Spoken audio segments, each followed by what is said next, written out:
নমস্কার বন্ধুরা, আমি নীলিমা। আমার আরও নতুন ব্লগে তোমাদের সবাইকে জানাই স্বাগত। তো যে যেখান থেকে দেখছো ভিডিওটা, আশা করি খুবই ভালো আছো। তো আজকে হচ্ছে 12ই জুন, বুধবার, জামাই ষষ্ঠী। তো সকালবেলা ঘরের যা কাজ ছিল সব টুকিটাকে করে খুব সুন্দর করে গুছিয়ে নিয়ে পড়লাম। আমাদের মেয়েদের ঘরের কাজ করার পরে যদি রান্নাবান্না থাকে, তখন একটা দুপুরের টাইমে রান্নাবান্না করার একটা অনুভূতিটা অন্যরকম হয়ে থাকে, যে রান্না করতে লাগবে। আর যেই দিন করে আমাদের ছুটি থাকে সেদিন করে যে কি ভালো লাগে আর কি আনন্দটা আমরা করি বলে বোঝাতে পারবো না, যে আজকে দুপুরে আমার রান্নাই নেই। তো আজকে সেই দিনটা আজকে দুপুরে আমার রান্না নেই, জামাই ষষ্ঠী বলে কথা। তো আজকে আমি যা সকাল টাইমে কাজগুলো করতে লাগে গুছিয়ে করে টোরে, এখন আমি আমার ঘরের কাজগুলো টুকিটাকে করছি, সুন্দর করে পারিপিট করে গুছিয়ে রাখছি। তারপরে তো দুপুর টাইমে নিমন্ত্রণ আছেই, জামাই ষষ্ঠী নিমন্ত্রণ। তো এইখানে চলে আসলাম ঘর সাজিয়ে রান্নাঘরে, ওদেরকে টিফিন করে দিব বলে। তো আমরা কি খাই না খাই ছেলের সঙ্গে, বরকে তো 1 কাপ সুন্দর করে চা বানিয়েই দিতে লাগবে। তার জন্য ওর জন্য 1 কাপ স্পেশাল করে চা বানিয়ে দিলাম, দিয়ে আমরা খাবো এখন আম দুধে মাখা মুড়ি। তো কষ্ট একটা জায়গায় বন্ধুরা, যখন আমার বরকে ওর বন্ধুরা বলে যে কিরে আজকে তো জামাই ষষ্ঠী তো শ্বশুরবাড়িতে যাবে না, তখন বর হেসে হেসে বলে যাবো তো, দোকানটা কিছুক্ষণ করে তারপরে চলে যাব। বাড়িতে এসে আমাকে বলে যে আজকে জানো আমার বন্ধুরা আমাকে এইভাবে বলে, আমি হেসে হেসে বলি হ্যাঁ যাবো তো। তখন না আমার শুনে খুব খারাপ লাগে, যে মানুষটা সত্যি কতটা না আশা করে আছে। আমার যেহেতু আমাদের নিয়ম নেই, কিন্তু তবু তো একটা খাওয়ার ইনভার্ট থাকে, তাই না? তো সেই জন্য আমার না খুব কষ্ট লাগে। তখন আমি জিজ্ঞাসা করলাম কি তোমাদের বন্ধুদেরকে বললে? বললো যাবো তো, দোকান হাফ বেলা করে তারপর চলে যাব আমরা। যতটাই ওর কথাটা শোনার মধ্যে মনের মধ্যে না ভীষণ আঘাত পাই, যে আমি কিভাবে ওকে জামাই ষষ্ঠীর নিমন্ত্রণ যোগাযোগ করাবো। আমরা যেখানে থাকি সেখানে আমার একটা পরিচয় দিয়ে আর কি বাবা মা সাজিয়েছিলাম। তো ওরাও আমাদেরকে 2-3 বছর থেকে আর কি জামাই ষষ্ঠীর নিমন্ত্রণ দিত, যখন একটা বোনু ছিল তখন। তো বোনুটার বিয়ে হওয়া যাওয়ার পরে আমাদের সঙ্গে কোনো রকমভাবে জামাই ষষ্ঠীর নিমন্ত্রণ দেয় না। ওদেরকে দেয় কি না জানি না, কিন্তু আমাদেরকে দেয় না কিন্তু। তো সেই জন্য আমরা এই বছর কোথায় যাব? তো চলো তোমাদের সঙ্গে সেই আমরা কোথায় যাব, কোন শ্বশুরবাড়িতে যাব।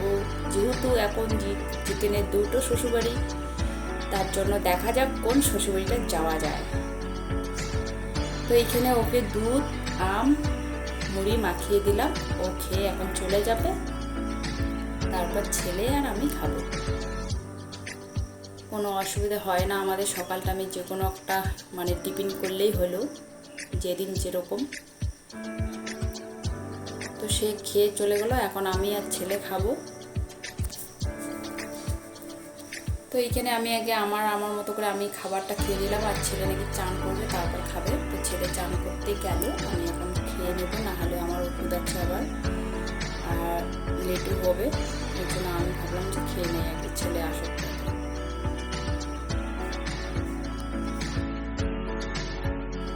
যেহেতু বন্ধুরা আমার বাবা বাড়িতে সম্পর্কটা পুরোটাই আমি নষ্ট করে দিয়ে চলে এসেছি। একটা মেয়ে যখন তার সংসারে স্বামীকে নিয়ে সন্তানকে নিয়ে সুখী থাকে, আর এর থেকে কি হতে পারে বলো? আমি সেইভাবেই ছিলাম, সুখে থাকি, শান্তিতে থাকি, কিন্তু আমার বাবা মারা কখনো সেই চোখে দেখেনি, সেই জন্য বুঝতেও পারবে না। তো ভাইয়ের বিয়েতে গিয়ে আমাদের সঙ্গে তো ঝামেলা প্রচুর করেছিল।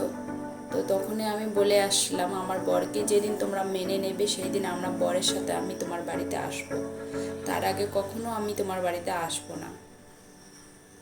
এই জন্য এখন যদি আমি একা চাইলেও আমি কিন্তু যেতে পারি না, কারণ আমি মুখ জবানি দিয়ে এসেছি। এখন যদি আমি যেতে চাই, আমার বড় বলে তুমি তো বলে আসছো তুমি একা যাবে না কোনোদিন, তো সেইটা নিয়ে আর কি আর বলতে পারি না তাকে যে আমার বাবা বাড়িতে যেতে ইচ্ছা করছে। এই যে আমি চান টান কাপড় চাপড় কিছুটা ছিল সেটা শুকিয়ে দিয়ে এখন আমি একটু চান টান করে পুজো টুজো করবো। রান্না যেহেতু নেই, তাড়াতাড়ি পুজোটা করে রেস্ট করে যখনই 12টা 1টা বাজবে চলে যাবো। তো সেই কারণে আর কি আমার বাবার বাড়ির নিমন্ত্রণ তো কখনো ও পাবেই না। জানি না এটা মিটমাট কবে হবে, আশায় থাকলাম। যেহেতু ওরা আমাদেরকে, যেহেতু আমার ভাই আছে, জেঠুরা আছে, ওরা আমাদেরকে যদিও যেতে দেয়নি, কিন্তু মাকে আমি নিয়ে আসতে পেরেছি। বাবা এখনো আসেনি, কোনো আমার ফ্যামিলি থেকে কোনো মেম্বারে আমাদের বাড়িতে আসেনি, শুধু মা আসছিল। তা মাকে আমি আনতে পেরেছি। তো পিছনে দেখি ভবিষ্যতে কখন আমি তাদেরকে নিয়ে আসতে পারবো, সেই অপেক্ষায় আছি আমি। কষ্ট লাগলেও আমার করার কিছু নাই বন্ধুরা। আমি জানো আমি অনেকটা দুঃখে, যদিও আমি হাসি খুশি সংসারটাকে মেনে নিয়ে আমি চুপচাপ সংসার করি, কিন্তু অনেকটা সময় যখন একা থাকি না, তখন শুধু খালি চোখ দিয়ে জল পড়ে যে আমার আপন বলতে কোনো লোক নেই। না আমার সংসারের বাবা মারা আছে, না আমার শ্বশুর শাশুড়ি আছে, কেউ নেই। শুধু আমি, আমার হাজব্যান্ড আর সংসারের বাচ্চা। ইচ্ছে করে সব ফ্যামিলি একসাথে হই, একসাথে সব কিছু একটু করি, খুব মজা করব, খুব ইচ্ছে করে, কিন্তু কি পারবো না। তো এখানে পুজোটা কমপ্লিট করে নিলাম, এখন একটু রেস্ট নিয়ে আমরা বেরিয়ে যাব। তো এখন আমরা ছেলের সাথে বেরিয়ে গেলাম, ওইদিকে জিতেন চলে আসবে, আমরা এখান থেকে টোটো করে যাব, তারপরেও চলে আসবে, পরে আমাদেরকে নিয়ে আসবে বললো। তো এইখানে আমরা টোটো একটু আমাদের বাড়ির থেকে একটু ভালোই একটু রাস্তায় আসতে লাগে, তো সেই কারণে ছেলেকে বললাম টোটোটা তুই ধর, আমার হাঁটতে একটু লেট হয়। তো এইখানে যে চলে আসলাম, জিতের অপেক্ষা আছি, ও আসতেছে। এই যে হচ্ছে ওর শ্বশুর বাড়ি, আর জামাই ষষ্ঠীর এই যে থালা সাজিয়ে দিয়েছে। এখন খাওয়া শুরু করে, জামাই ষষ্ঠীর থালা দিয়েছে যখন, কষ্টে খাচ্ছি। তো খাওয়া দাওয়া করে এখন বাড়ির দিকে ফিরছি বন্ধুরা। এমন হোটেল আগে খেয়েছি, খুব ভালো লাগছে, কিন্তু এখন দেখতেছি রান্না বান্না একদম খুব বিশ্রী, খেয়েও শান্তি নেই। তো এখন বাড়ি এসে জামাটা তাড়াতাড়ি চেঞ্জ করলাম, প্রচণ্ড গরম লাগতেছে। আর এই বাড়িটার পাশের বাড়িটা পুরো একটা বড় কালো কিচকিচে একটা সাপ ঢুকছে নাকি, ওরা খুব চিল্লাহাল্লা করছিল। তো বন্ধুরা খাওয়া দাওয়া তো আমাদের সেরকম ওইখানে হয়েছিল, তার জন্য ও বললো যে একটু চা করো, চা খাবো। তো ওকে এর জন্য একটু চা করে দিলাম, যাতে একটু নেশাটা কাটে, যে ভোগে একটু খিদা, যেহেতু খাওয়া দাওয়া আমাদের ঠিকঠাক হয়নি, তো ওর জন্য ওকে একটু চা করে দিলাম, আমিও একটু নিলাম, ছেলেকেও একটু দিলাম। তারপরে ও তো চলে যাবে, তারপরে রান্না বান্না রাত্রে কী করি, ভাত করবো না রুটি করি, পরেরটা পরে করবো। তো বন্ধুরা তোমাদেরকে এ পর্যন্ত ভিডিওটা কেমন লাগলো অবশ্যই আমাকে জানিও। আর এখন জিতেন বেরিয়ে যাবে, আর তারপরে আমি রান্না বান্না করা শুরু করে দিব, রাত্রে কি বানাবো। তো ভাবছি রাত্রে রুটি খাবো, আর যেহেতু আটা অনেক পড়ে আছে তার জন্য আর কি ভাত রান্না করলাম না, রুটিটাই করবো। তাই রেশনের আটা নেওয়া ছিল, তো কেনা আটার থেকে এই আটাটা খুবই ভালো, তো এটাই করবো। এটা 15 প্যাকেট নেওয়া হচ্ছে, এটা যদি আবার তাড়াতাড়ি শেষ না করে তো দলা পাকিয়ে যাবে। তো এইখানে আমি মোটো মোটো করে কেন নিলাম বলে, তো আমি 16 রুটি বানাবো, তো 16 মোটো নিলাম, 16 রুটি হবে, 19 করে কিছু হবে না। তো আমি এখন এটাকে আটাটাকে সেরে নিলাম, এখন রেস্টে রাখবো, তারপরে আমি রুটিটা ভাজা শুরু করবো। তো ঘরে যা দু প্যাকেট নেওয়া ছিল ওটা গরম করে তারপরে আমি রান্নাটা শুরু করে দেবো। সর্ষের তেলটাও ঢুকিয়ে নিচ্ছি। আর এখন একটু রাত্রেবেলা বললো যে চিকেন আনবে, তো চিকেন এখন বলে আনবে না, তো আমি আলু কেটে নেবো, আলু ভাজি করবো আর রুটি করবো। তো জানি না বন্ধুরা, ভিডিওটার মধ্যে তোমরা কি খুঁজে পাও না, হয়তো কথা বলতে পারি না, তার জন্য আমাকে কেউ সাপোর্ট করো না। মানে অনেক সময় কি হয় বলো তো, কথা বলতে গিয়ে না মনে মনে যে কথাগুলো ভাবি যে এই কথাগুলো ইন্টারেস্টিং আছে, আমি এগুলাই বলবো, কিন্তু অনেক সময় আমি পারি না। মানে তখন মানে ভয়েসটা যখন আমি দিতে যাব তখন আমি থুতো খেয়ে নেই যে কি বলছি কি বলবো বুঝতে পারছিলাম না।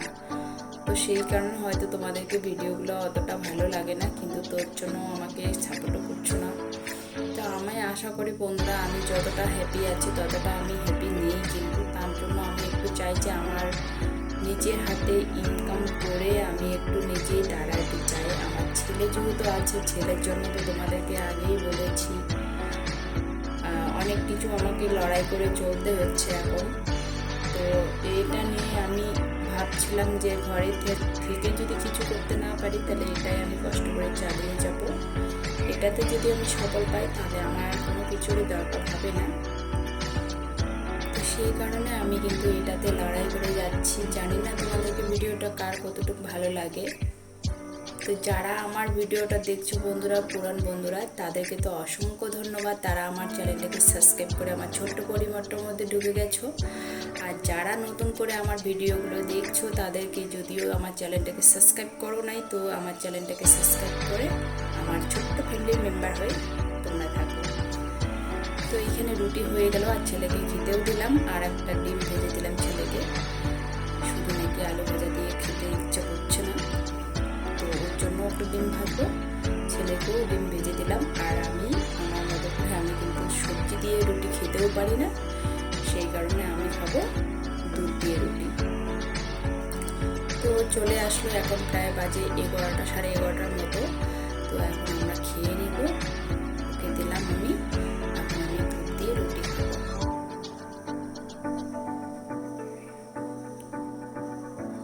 তো বন্ধুরা, আমরা খাওয়া দাওয়া করি, ততক্ষণে তোমরা আমার চ্যানেলটাকে সাবস্ক্রাইব করে পাশে থেকো। সবাইকে শুভরাত্রি। তোমাদের সঙ্গে দেখা হচ্ছে অন্য নতুন কোনো ব্লগ নিয়ে। ততক্ষণে তোমরা খুব ভালো থাকো।